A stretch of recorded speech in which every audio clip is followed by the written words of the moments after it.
In 1607, on a September night, a ship left the shore of Lough Swilly in the north of Ireland carrying about 100 people. Among them were the last two ruling princes of the old Gaelic order, their families, their households, and the men who had fought England to a standstill for 9 years and then lost. They expected to come back with a Spanish army. None of them ever saw Ireland again. That night has a name in Irish history, the Flight of the Earls. And it was not the beginning of the story or the end of it. For roughly 2 centuries, the ruling dynasties of Ireland, families who had held kingdoms for 1,000 years, and in some cases longer, were dispossessed, outlawed, and scattered across Europe. Their descendants became generals in Spain, marshals of France, counts in Austria and Russia. One became the prime minister of Spain, one became the president of France. And their surnames did not disappear. They are on doorbells and payslips and coffee cups right now, in Ireland and Boston and Sydney and Buenos Aires, carried by people who mostly have no idea what the name used to mean. One thing to establish before we start, because it changes how you should hear the word royal. Gaelic Ireland did not have one throne. It had a hierarchy of them. At the bottom were the local kings, and there were something like 150 of those kingdoms across the island. Above them sat the provincial overkings, and above those, in theory, the High King at Tara. A man could be a king in the full legal sense, while ruling a territory the size of a modern county. And succession did not work the way it did in England. There was no automatic passing from father to eldest son. The eligible pool was the Derbfine, meaning all the male descendants of a common great-grandfather. And from that pool, a successor was chosen and often designated in advance, a system usually called dynasty. It made for capable rulers and constant civil war in roughly equal measure, and it is the reason these families are so enormous. Every king had a wide field of relatives, with a legitimate claim, all of them carrying the same surname, all of them producing sons. Hold that in mind for the whole list, and hold it especially for the honest section at the end. These are 15 of them, counting down to the one that ruled more of Ireland for longer than any other family in recorded history. Before we start, if you find this kind of history worth doing properly, take a moment to subscribe. We go carefully here, and there is a great deal of nonsense written about Irish surnames that we are going to avoid. Hit subscribe, turn on the bell, and let us begin. Number 15. O'Toole. In Irish, O'Tuahail, from a personal name meaning ruler of the people. The O'Tooles were a Leinster dynasty, descended from the Uí Dunlinge, who supplied kings of Leinster for centuries, and by the 12th century they held the mountainous country of Emal and Fercullen in what is now Wicklow. That terrain mattered. When the Normans took the Leinster lowlands after 1169, the O'Tooles retreated into the hills above Dublin and spent the next 400 years raiding the richest city in Ireland from a distance of 20 miles. English administrators wrote about them with a mixture of fury and grudging respect, and the phrase they used for the country beyond Dublin's control, the land of war, was in large part a description of O'Toole territory. The family was finally broken in the Elizabethan and Cromwellian confiscations, and branches went into continental service, some ending up in France. If your name is O'Toole or Toole, it comes from a royal house that never surrendered its mountains and simply ran out of centuries. Number 14. O'Farrell. O'Fairgale, from a name meaning man of valor, and the family took it from a chief who died at the Battle of Clontarf in 1014. The O'Farrells were lords of Annally, in what is now County Longford, and they held it with remarkable persistence, still recognized as a ruling family in the 16th century when most of the Midlands had long since been reorganized.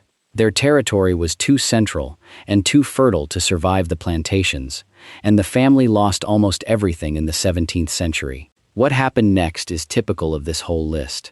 The O'Farrells went to Europe and prospered. Members of the family took service in Austria and in Spain, and O'Farrells appear on the officer lists of Habsburg regiments through the 18th century, several of them holding titles of count. There is a pattern here worth naming early, because it repeats 15 times. A Catholic aristocracy is stripped of its land and barred from holding office, arms, or property at home. Catholic Europe is short of experienced officers and willing to grant rank to men who cannot get it anywhere else. So the sons of dispossessed Irish lords become the professional soldiers of Spain, France, Austria, and Russia, and their families end up titled abroad, while their tenants at home end up landless. The name in Ireland today looks entirely ordinary. It belonged to a dynasty that ruled a small kingdom for 600 years. Number 13. O'Kelly. O'Kelly, and there are enough O'Kellys today that the name feels almost generic, which is exactly what happens to a successful dynasty. The O'Kellys were kings of Uí Main, a substantial territory across what is now East Galway and South Roscommon, and they ruled it from the 8th or 9th century onward. Their inauguration site, their churches and their castles are still traceable across that landscape. They were among the Gaelic families who survived longest by adapting, and the Book of Uí Main, compiled in the 14th century, is one of the great surviving manuscripts of Gaelic Ireland, produced under their patronage. It contains genealogies, poetry, law, and history, and it exists because a ruling family paid scribes to preserve their world in writing, at the point when that world was starting to come under real pressure. After the confiscations, O'Kellys turned up in the French service, where the O'Kelly feral line held a French title, and in Austria and in Spain. The kingdom of Uí Main has been gone for 400 years. There are more people carrying its royal surname now than ever lived in it. Number 12. O'Callaghan. O'Callaghan, and the family takes the name from Callaghan of Cashel, a 10th century king of Munster. That is the pedigree. The O'Callaghans were a branch of the Eoganachta, the great dynastic network that ruled Munster from Cashel for the better part of 700 years, and they held territory in what is now County Cork. They were dispossessed in the 17th century, like everyone else on this list, and their story afterwards runs in two directions at once. One branch stayed and eventually held an Irish peerage as Viscounts Lismore. Others left. O'Callaghans served in the Spanish and Austrian armies, and the name appears in continental military records throughout the 1700s. It is a common name in Cork today. It descends from the kings of Cashel. Number 11. O'Mahony. O'Mathcamna, from the Irish word for a bear. Another Eoganacht line, this one ruling in West Cork, and they held their coastal lordships with a fleet as much as with an army. The O'Mahony story includes one of the most extraordinary military careers of the Irish exile. Daniel O'Mahony left Ireland after the Williamite Wars and took service abroad, and in 1702, at Cremona in northern Italy, he commanded the Irish troops who held the town against an Austrian surprise attack after the French commander had already been captured in his nightshirt. The defense became famous across Europe. O'Mahony was decorated by two kings, promoted repeatedly, and ended as a lieutenant general in the Spanish service. His descendants held Spanish and French titles. In West Cork, the name is everywhere and has been for 1,000 years. Number 10. O'Doherty. O'Doherty, and this one comes with a date that ended everything. The O'Dohertys were lords of Inishowen, the great peninsula in the far north of Donegal, and they were a branch of the northern O'Neill. In 1608, the year after the flight of the Earls, the young chief Sir Cahir O'Doherty rose in rebellion, burned the town of Derry, and was killed within weeks. He was in his early 20s. The rising gave the crown the legal pretext it needed to complete the confiscation of Ulster, and the plantation followed immediately. The family lost Inishowen entirely. Branches went to Spain, and the O'Doherty family of Cadiz became merchants and later nobility there, spelling the name in the Spanish fashion. The name today is one of the most common in Donegal and Derry, in a place its bearers stopped owning 400 years ago. Number 9. Maguire. Mag Whittier, lords of Fermanagh, and their place on this list is specific. The Maguires ruled Fermanagh from the 13th century, and they were still ruling it at the end of the 16th. In 1607, when the Earls needed a ship to leave Ireland, it was Cuchanacht Maguire who went to the continent, obtained the vessel, and brought it back to Lough Swilly himself. He organized the flight of the Earls. He then boarded it with everyone else, and died in Genoa less than a year later, aged around 35, of fever. His lordship was planted and divided. Maguire is now among the most common surnames in Fermanagh and across the Irish diaspora. The man who arranged the escape of the last Gaelic princes is buried in Italy, in a grave nobody has ever located. Number 8. Kavanagh. In Irish, Covanach, and the full form of the name in the old records is MacMurchada Covanach, which makes the claim explicit. The Kavanaghs descend from Domhnall Covanach, son of Diarmait MacMurchada, king of Leinster. That is the same Diarmait who invited Norman help in 1169, and thereby began 800 years of English involvement in Ireland, which makes this the most historically loaded surname on the list. After the Norman arrival, the Kavanaghs held on as the surviving royal line of Leinster, and the MacMurrough-Kavanagh chiefs continued to be inaugurated for centuries. They lost their lands in the 17th century confiscations. Members of the family went into French and Austrian service, and one Kavanagh line held Austrian imperial rank. The kings of Leinster are gone. Their name is on shop fronts in every county in the country. Number 7. O'Reilly. O'Rahally, Lords of East Breifne, which is essentially modern County Cavan. The O'Reillys were powerful enough to mint their own coinage in the late medieval period, which is why the word Riley is sometimes claimed as the origin of an English slang term for money, and whether or not that etymology holds, the coins were real. The family was dispossessed in the 17th century, and its members went abroad in numbers. The most consequential was Alexander O'Reilly, who rose in the Spanish army to become a field marshal and a count, and who in 1769 was sent to take control of Louisiana for Spain. He governed the territory, reorganized its law and administration, and is remembered in New Orleans under a nickname the local population gave him that was not affectionate. An Irish lordly family, a Spanish title, and the government of Louisiana, inside 3 generations of losing Cavan. Number 6. O'Rourke. O'Rourke, kings of Breifne, and one of the families that never learned to be quiet. In 1588, when ships of the Spanish Armada wrecked on the Irish coast, Brian na Murtha O'Rourke sheltered the survivors, which the crown treated as treason. He was eventually taken to London, tried and hanged at Tyburn in 1591, having refused to plead in English. The lordship of Breifne was destroyed. What happened to his descendants is the strangest afterlife on this list. O'Rourke's entered Russian service, and Count Joseph Kornilowicz O'Rourke became a general of Russian cavalry who fought through the Napoleonic Wars and was decorated by the Tsar. The family held Russian nobility for generations. A Gaelic king executed in London, and his line ending up on the imperial officer lists of St. Petersburg. Number 5. MacMahon. MacMathuna, again from the word for bear, and confusingly, there were 2 distinct MacMahon dynasties, one ruling in Oriel, in what is now Monaghan, and one in Corcu Beishkin in West Clare. Both were dispossessed.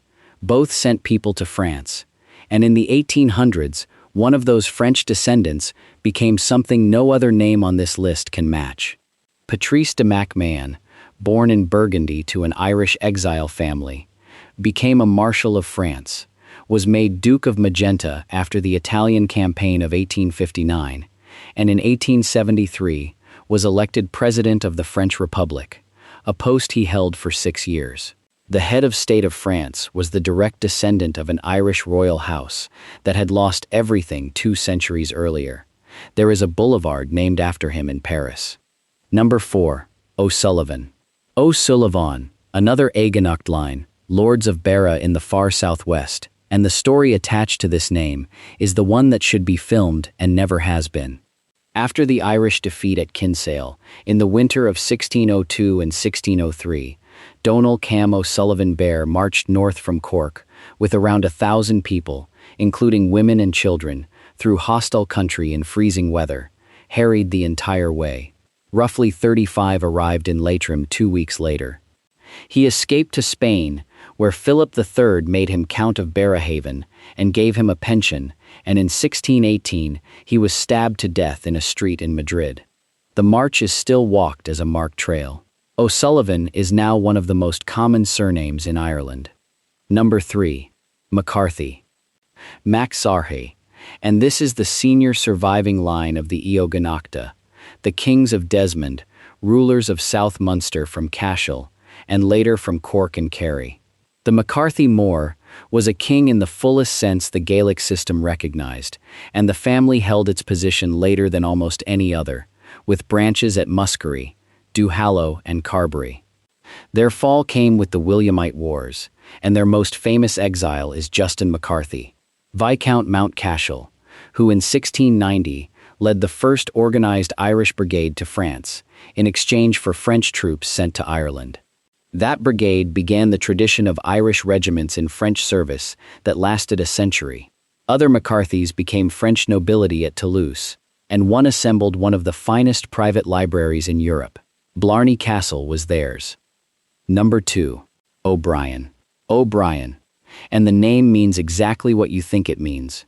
These are the descendants of Brian Boru, the man who broke the O'Neill monopoly on the High Kingship, ruled Ireland as its most effective medieval king, and died at Clontarf in 1014.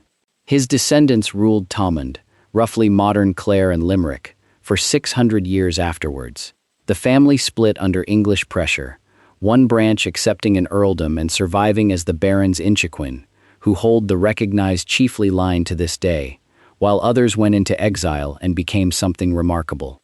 Charles O'Brien, Viscount Clare, was a Marshal of France, and the regiment called Clare's Dragoons fought under the Irish colours in the French army for decades, most famously at Fontenoy in 1745. From the High King of Ireland to the Marshals of France, in the same surname. And number 1, O'Neill. O'Neill, taken from Niall Glundubh, a high king killed in 919, and behind him a dynastic network, the O'Neill, that dominated the high kingship of Ireland for something close to 6 centuries. No other family in Irish history held that much for that long. The O'Neills of Tiriohain were still being inaugurated on the ancient stone at Tullyhogue in the 16th century, and the last of them to rule was Hugh O'Neill, Earl of Tyrone, who fought the crown for 9 years, in a war that came close to succeeding and ended in defeat at Kinsale. In 1607 he boarded the ship at Lough Swilly. He spent his last years in Rome petitioning for an army that never came, and he died there in 1616. He is buried in the church of San Pietro in Montorio, on a hill above the city, roughly 2,000 kilometers from Tullyhogue. Spanish and Portuguese branches of the family carried the name into European nobility.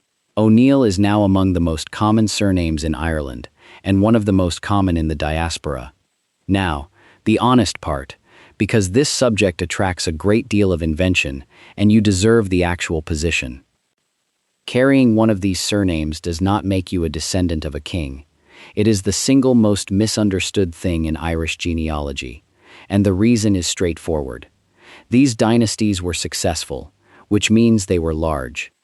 Ruling families had many sons, many households, many dependents, and in the Gaelic system, the extended kin group was enormous. Plenty of people took a chief's surname without descending from him at all, including tenants, followers, and adopted branches. Then centuries of migration, Anglicization, and record loss scrambled everything further. Genetics has tested this directly. Studies of British and Irish surnames have found that rare names tend to descend from a single founder, while common names show no single origin at all and turn out to have many unrelated founding lines. Every surname on this list is common. The most cited Irish case involves a Y chromosome lineage, widespread in the northwest of Ireland, that has been popularly labeled as descending from Niall of the Nine Hostages, and it is genuinely associated with the region the northern O'Neill ruled. But the label is doing far more work than the evidence supports. The lineage is older and considerably more widespread than any one man, and carrying it does not identify anyone's ancestor. What your surname does tell you is real and worth having. It tells you which kingdom your family was attached to, which region they were in when surnames fixed, and which political world they belonged to before that world was dismantled. That is a place and a history, and it is more than most people anywhere can name. The other thing worth saying is that the chiefly lines that do survive are documented and small. A handful of Gaelic chieftaincies have recognized holders with traceable pedigrees, the O'Brien and the O'Connor Don among them. Anyone selling you a certificate, a crest, or a princely title attached to a surname is selling you a decoration. The genuine article is a matter of record, and it is not for sale. So if you carry one of these names, you are carrying the label of a political order that lasted 1,000 years and then lost inside 2 generations, and whose leaders died in Rome, in Madrid, in Genoa, on a scaffold in London, and in 100 garrison towns across a continent that was not theirs. They expected to return. They kept expecting it for 200 years. What actually came back was the name. Tell me in the comments which of these you carry, and which county your family came from. Half the interesting history in this subject is in there, rather than in the books, and I read them. Thank you for spending this time with us. The history in these names is real, the records are real, and most of it is far stranger than the version anyone was taught.